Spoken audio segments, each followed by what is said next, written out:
बिस्मिल्लाहिर्रहमानिर्रहीम अस्सलाम वालेकुम। आप यूट्यूब चैनल देख रहे हो, मेरा नाम है अब्दुल रहमान नाज़रीन। आज 17 जून है। पाकिस्तान में आइन कानून जमहूरियत की बालादस्ती पिछले 75 साल से जो है पाकिस्तान माशाल्लाह बना हुआ है और कायमो दाइम है और कायमो दाइम रहेगा। लेकिन ये जो हमारा जमहूरी निज़ाम है जिसकी उम्र 35 साल है और 40 साल जो है पाकिस्तान में माशाल्लाह लगा हुआ है, और अभी भी जो एक निज़ाम चल रहा है पाकिस्तान में, उसमें आइन और जमहूर की जो औकात है और जो उसकी वैल्यू है वो सिर्फ अदालतों के अहाते के अंदर तक है। बाहर तो एक डंडे का कानून चल रहा है और वो राइज है पाकिस्तान में, जिसका जहाँ जोर चल रहा है वो उसके साथ वैसा बर्ताव किया जा रहा है। कोई आइन और कानून की हुक्मरानी नहीं है पाकिस्तान में। और बाकी रह गई बात के पाकिस्तानियों के हकूक़ की खिलाफ वर्जियाँ हैं, तो ये पिछले 75 साल से हमारे साथ चलता आ रहा है और ऐसे ही चलता रहेगा जब तक ये कौम सोई रहेगी। और बस ये पिछले कोई 3.5-4 साल से ये फ़र्क आया है इस कौम में कि इसको पता चल गया है कि जी हमारे साथ हो क्या रहा है और हमारे साथ असल में हमारी बैंड बजा कौन रहा है, कौन हमारे साथ क्या खेल खेल रहा है। लेकिन अभी भी इसका इतना फ़ायदा नहीं हुआ जितना होना चाहिए था। कौम अभी भी जो है वो कानों में तेल डाल के सो रही है और फिर हम कहते हैं कि जी हमें जो है वो हमारे लिए ये जो लोग बैठे हुए हैं, ये वीडियो आपकी स्क्रीन के ऊपर चलाएंगे जिसमें 8 अरकान कौमी असम्बली जो हैं वो कानून पास कर रहे हैं बैठे हुए। ये वीडियो चल रही है, वो भी चलाएंगे आपके सामने।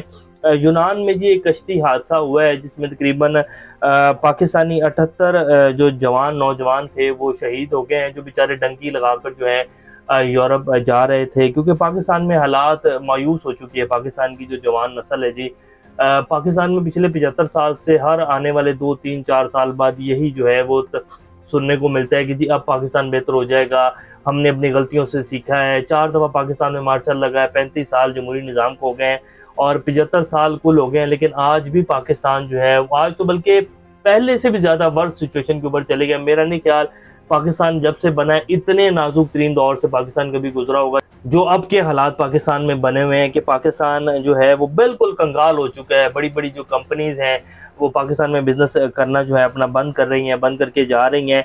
और हमारे वज़ीर ख़ज़ाना साहब जो हैं वो एक दिन ये स्टेटमेंट देते हैं कि जी हम IMF को देख लेंगे और IMF जो हमारे अंदरूनी मामलात में मुदाखलत कर रहा है, हमें खुद मुख्तार मुल्क हैं।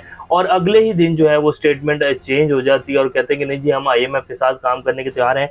वो खबर भी आपके सामने रखेंगे। और पिछले कई दिनों से जो एक ढोल बजाया जा रहा था कि जी रशिया का जहाज़ जो है वो आ गया, सस्ता तेल आ गया, जहाज़ चल पड़ा, जहाज़ कराची बंदरगाह पहुंच गया।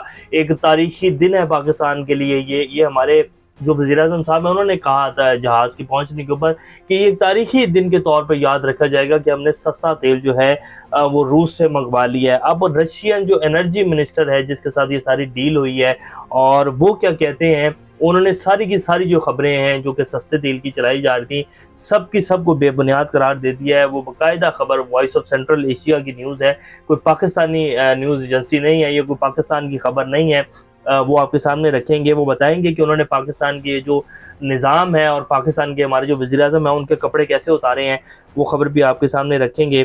इससे पहले अगर आप लोगों ने चैनल को सब्सक्राइब नहीं किया तो रेड बटन को प्रेस कर लें और बेल आइकॉन को भी प्रेस कर लें ताकि लेटेस्ट अपडेट्स आप लोगों को मिलते रहें। ये जो हमारा ताल्लुक़ है ऐसे ही जुड़ा रहे। तो एक अफसोसनाक खबर जी जो पहले हमने आपके सामने रखी है कि यूनान में ये बुध के रोज़ वाक़या हुआ है जिसमें 500 के करीब मुख्तलिफ़ मुल्कों के लड़के थे जो जा रहे थे डंकी लगाकर यूरोप जाने की ख्वाहिश थी उनकी, जिसमें तकरीबन 78 जो हैं पाकिस्तानी नौजवान, कुल तो जो हैं वो ज़्यादा थे, 104 के करीब कहा जा रहा है। और इसमें तकरीबन 78 के करीब जो पाकिस्तानी लड़के थे वो बेचारे शहीद हो गए हैं। और अल्लाह उनके अहले खाना को सब्र दे। और दुआ है कि उन जो बाकी कुछ बचे हैं, तकरीबन 104 के करीब जो लोग हैं वो ज़िंदा बचे हैं, 500 के करीब लोग इसमें सवार थे और 12 पाकिस्तानी जो हैं वो ज़िंदा बचे हैं। बाकी तकरीबन जितने भी थे वो अल्लाह को प्यारे हो गए हैं। तो ये जी पाकिस्तान, और ये अब से नहीं चल रहा, ये डंकी लगा के जाने वाला वाक़यात जो है ये बड़ी देर से पाकिस्तान में ऐसी जो है हर साल 2 साल बाद जो है इस तरह की 2-3-4 कहानियाँ जो हैं खबरें सामने आ जाती हैं, क्योंकि पाकिस्तान आज तक स्टेबल ही नहीं हो पाया जी। पाकिस्तान के जवान जो हैं 65% जो कहा जाता है जी पाकिस्तान में यंग जनरेशन है, उनको जब कुछ नज़र ही नहीं आएगा। और पिछले 1 से 1.5 साल के अंदर तो तकरीबन 10 लाख के करीब जो पढ़े लिखे लोग हैं, बैचलर्स जो हैं, डिग्री होल्डर्स हैं, वो सब लोग जो हैं बाहर चले गए हैं। तो ये पाकिस्तान के हालात हैं, ये इसी तरह चलेगा पाकिस्तान जी। पाकिस्तान में डंडा ही पीर रहेगा। पाकिस्तान में ये जितने भी हमारे ऊपर लोग बैठे हुए हैं ना, जो पाकिस्तान को चला रहे हैं, इनको पाकिस्तानी आवाम से कोई लेना देना नहीं है।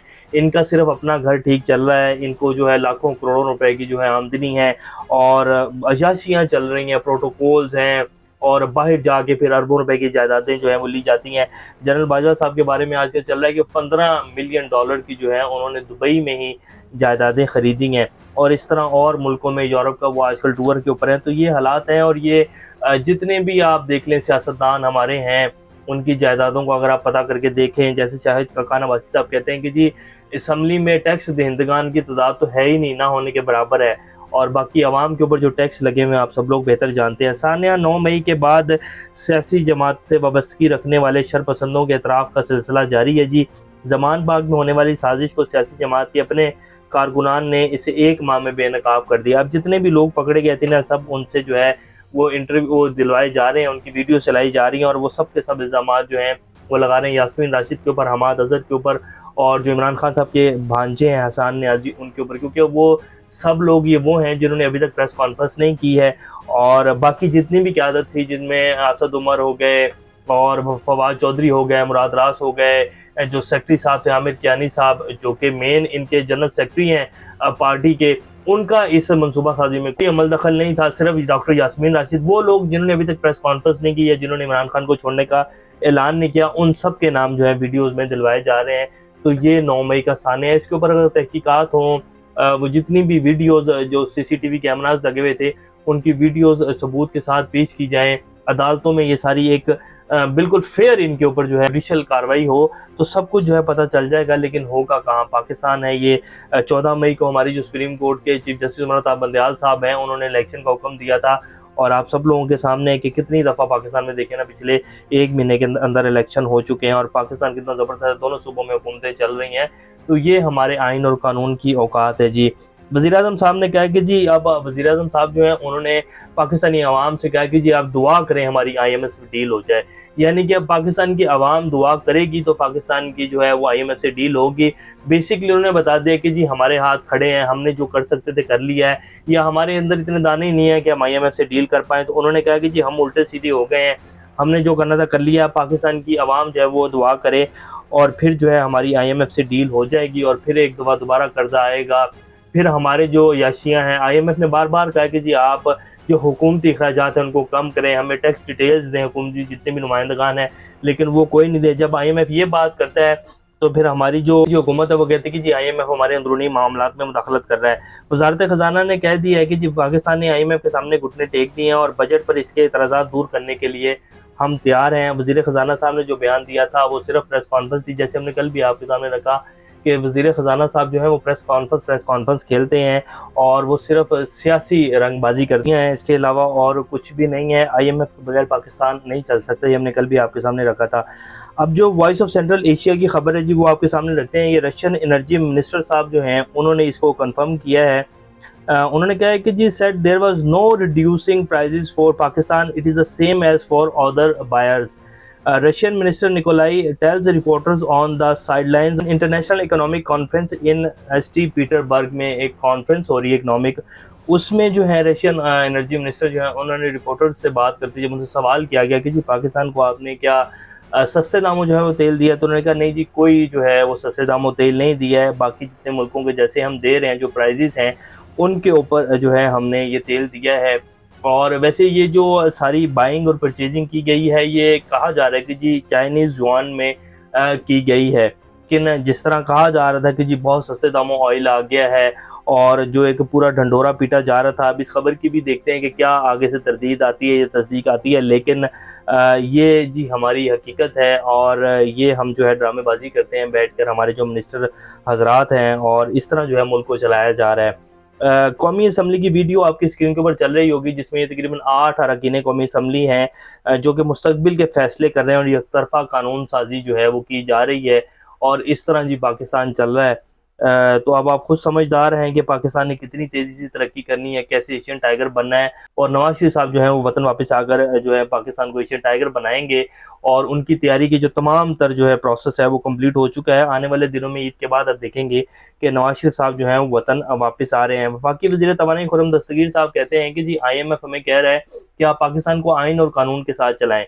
भई IMF कौन होता है हमें ये कहने वाला कि हम आइन और कानून के साथ चलाएँ या ना चलाएँ, हम जिस भी कानून के तहत चलाएँ, IMF हमसे ये कैसे कह सकता है? ये हमारे खुर्रम दस्तगीर साहब हैं जो कि वफाकी वज़ीर तवानाई हैं। तो अब आप खुद समझदार हैं कि पाकिस्तान किस कानून के तहत चल रहा है। बार-बार बात करने से अजीब ही लगता है वैसे, लेकिन खैर, शहरयार अफरीदी साहब ने कहा कि जी मेरा लीडर जो है वो सिर्फ इमरान खान है। नदीम अफजल चंद साहब जो कि पाकिस्तान पीपल्स पार्टी में दोबारा चले गए थे, उनके वालिद साहब को गिरफ्तार कर लिया गया है, और वो कहते हैं कि जी शायद मैंने ये अपनी जो पार्टी मीटिंग थी उसमें ये कहा था कि पंजाब और में जो है PTI के साथ इत्तेहाद कर लिया जाए, तो हमें जो है अच्छे नंबर्स मिल जाएंगे। तो शायद ये बात जो है कुछ लोगों को बुरी लगी है, तो इसलिए मेरे वालिद साहब को गिरफ्तार कर लिया गया है। तो मैं वैसे जो है पाकिस्तान में सियासत करना ही नहीं चाहता, मैं सियासत छोड़ रहा हूँ और सियासत में अब कुछ रह भी नहीं गया। इसी तरह शाहिद ककान अब्बासी हैं, लतीफ़ खोसा साहब हैं, एतजाज़ अहसन और बड़े-बड़े जो जिन लोगों ने वाक़ई ही सियासत की है और जिन लोगों ने बूट पॉलिश नहीं किए, जिन लोगों ने जो है वो एस्टेब्लिशमेंट का सहारा कभी नहीं लिया इलेक्शन जीतने के लिए, या जो है अपनी जमात को जो है वो आगे ले जाने के लिए, तो वो लोग, उनको पता चल चुका है कि पाकिस्तान में सियासत में क्या हो रहा है, पाकिस्तान की सियासत को चला कौन रहा है। तो ये सूरत हाल है। PP 63 में मरियम नवाज के मद्दे मुकाबिल जो PTI के टिकट होल्डर थे, उनके घर में जो है पुलिस घुसी है, तोड़ फोड़ की है। वो वीडियो भी आपकी स्क्रीन के ऊपर चला देते हैं। तो अब इस तरह इलेक्शन होगा जी, जैसे कराची में इलेक्शन हुआ है मेयर का, इसी तरह अगले आने वाले इलेक्शन होंगे। और वैसे हमारी जो वफाकी हुकूमत है वो उसने ये सोचना शुरू कर दिया है कि जी कबल अज वक्त असम्बलियाँ तोड़ दी जाएँ, तो उससे जो है हमें 90 दिन मिल जाएंगे। और अगर जो है बिल्कुल एंड टाइम के ऊपर जो टाइम बनता है 13 अगस्त, उसको तोड़ी जाएंगी तो फिर सिर्फ 60 दिन मिलेंगे। तो क्यों ना 90 दिन की जो है निगरान हुकूमत ली जाए, टाइम ज़्यादा मिलेगा तो ज़्यादा जो है वो तरीकों से वारदात डाल सकेंगे। तो ऐसे पाकिस्तान चल रहा है। अल्लाह पाकिस्तान का हमें नासिर हो। अभी तक के लिए इतना, अपना ख्याल रखिएगा। अल्लाह हाफिज़।